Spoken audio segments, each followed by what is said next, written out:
नमस्कार। आज बात करते हैं हिंदी व्याकरण के उस हिस्से की जो हर वाक्य की जान है, क्रिया। जी हाँ, क्रिया।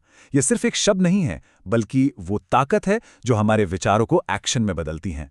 तो चलिए आज इसी जरूरी हिस्से की परतों को खोलते हैं और देखते हैं कि ये सब काम कैसे करता है। इसको कुछ ऐसे सोचिए कि अगर कोई वाक्य एक शरीर है, तो क्रिया उसका धड़कता हुआ दिल है। सच में, क्रिया के बिना तो वाक्य अधूरा है, बेजान है। यही तो वो चीज़ है जो बताती है कि असल में हो क्या रहा है। तो किसी भी चीज को समझने का सबसे अच्छा तरीका क्या है? यही कि उसकी बुनियाद से शुरू किया जाए। तो चलिए सबसे पहले क्रिया की मूल परिभाषा को ही समझते हैं कि आखिर ये है क्या और ये वाक्यों में जान डालती कैसे है। परिभाषा तो एकदम साफ है ना? क्रिया वो शब्द है जिससे किसी काम के होने या करने का पता चलता है। सीधी सी बात है, ये वाक्य का एक्शन वर्ड है, वो इंजन जो पूरे के पूरे विचार को आगे बढ़ाता है। ये देखिए, ये कुछ बहुत ही आम क्रियाएं हैं, मतलब हमारी रोजमर्रा की जिंदगी का हिस्सा। खाना, पीना, सोना, लिखना, पढ़ना, ये सारे शब्द किसी ना किसी काम के बारे में बता रहे हैं। ये क्रिया के सबसे बेसिक और सीधे साधे रूप हैं, जिनका इस्तेमाल हम सब हर दिन करते हैं। अब यहां से कहानी थोड़ी और दिलचस्प हो जाती है। देखिए, हर क्रिया एक जैसी नहीं होती। कुछ क्रियाओं को अपना मतलब पूरा करने के लिए एक साथी की जरूरत पड़ती है, जिसे हम व्याकरण में कर्म कहते हैं। चलिए इसको जरा और करीब से देखते हैं।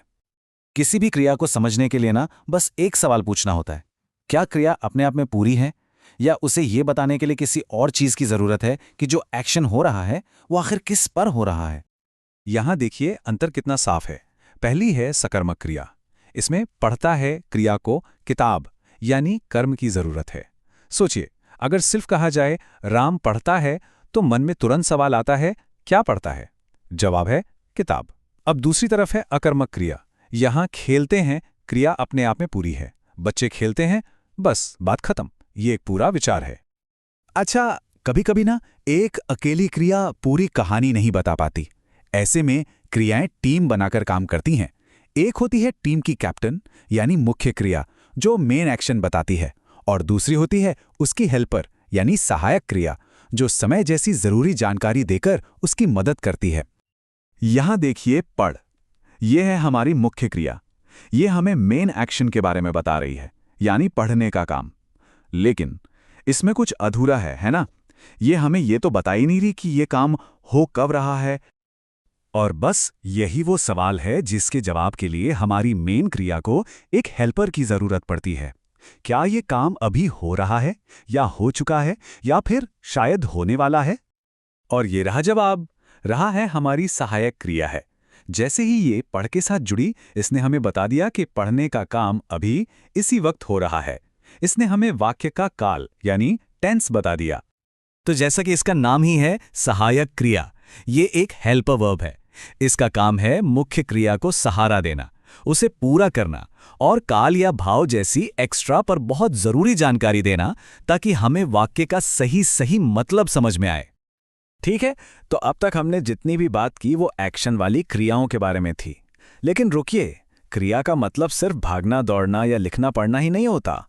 क्रियाएं किसी की अवस्था या किसी के मन के भाव को भी बता सकती हैं। इस उदाहरण को देखिए, वह बीमार है।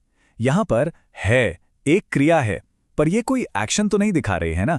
ये तो बस वह की अवस्था, उसकी हालत बता रही है कि वो बीमार है। इसे कहते हैं स्थितिवाचक क्रिया, जो स्टेट ऑफ बीइंग यानी होने का भाव बताती है। अब इसको देखिए, हमें मेहनत करनी चाहिए। यहां करनी चाहिए क्रिया क्या बता रही है? ये एक सुझाव है, एक कर्तव्य का भाव है। ये कोई असली काम नहीं है जो अभी हो रहा है, बल्कि ये एक विचार है कि क्या होना चाहिए। ये क्रिया की मनोदशा या मूड को दिखाती है। ठीक है, तो हमने क्रिया के कई अलग अलग प्रकारों को समझा। अब चलिए इन सबको एक साथ रखकर देखते हैं, ताकि पूरी तस्वीर बिल्कुल साफ हो जाए। तो ये रही हमारी समरी।